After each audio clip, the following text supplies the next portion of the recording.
Hey guys, welcome to another video. So in today's video we're going to be having a look at the new bike build for our TT bike, which is an Avanti Chrono Evo 2. It's currently built up with some parts that belong to Anthony, so he's going to be walking you guys through the full bike build and spec. Alright, so we'll start at the center of the bike with the cranks. So we're running a 1x setup at the front, so just a single chainring. This is a 58 tooth aero coach chainring that's mounted on a 110 BCD. We're also running an aero coach chain guide to prevent the chain from falling off, running Shimano's Dura Ace pedals as well. This is all mated to a 1x11 eTap setup, so obviously with one chainring at the front we've gone with a wider range 1132 cassette at the back, and that's all controlled electronically with the shifters at the front, which we'll get to later. We're running that on a Zip Super 9 disc wheel, which is a carbon clincher, and we're running Continental GP time trial tyres, time trial specific tyres in a 25mm width. At the moment, we've just borrowed the front wheel off my road bike, which is a MV 3.4. It's only 38mm in depth, so it's a little bit shallower than what you'd normally run in a time trial, but it'll still be fairly stable. It should still be pretty fast for now. That's just running a standard Vittoria Corsa road tyre, and the rim's laced to a DT Swiss hub. The fork is a standard road style fork with a standard front brake, so it's a lot easier to set up than your standard integrated brake set. It's not as aerodynamic as you can see from the front, but it is very easy to work on.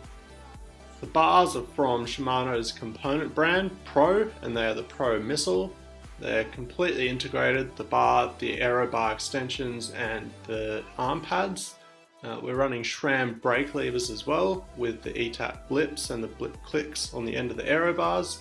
That's all run with anti-slip tape instead of bar tape on the ends as well, for a little bit more aerodynamics and a bit better grip.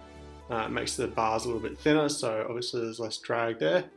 We're running a Racewear Direct 3D printed Garmin mount, which is the only mount that you can realistically run on these aero bars since they're an oval shape.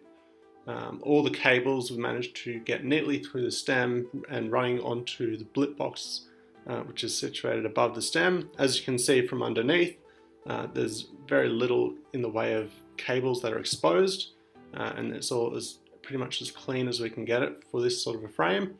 The frame itself is a size medium, so while we normally run smalls on our road bikes, this happens to be only 3mm taller than the small, so we get a little bit of extra reach with not too many other sacrifices. As far as the saddle goes, we're running a Bontrager high-low comp, which is a time trial triathlon specific saddle. Has a lot of padding towards the nose and is fairly wide at the nose, so it should mean that you can sit further forward on it. It just has standard alloy rails as well, so not too expensive. We're running a standard Bontrager RXL carbon cage on the seat tube at the moment.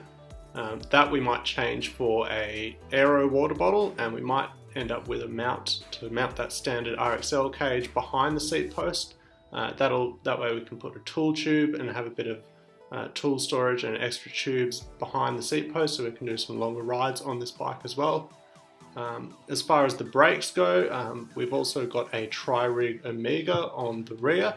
This is the Omega X, which is their latest model.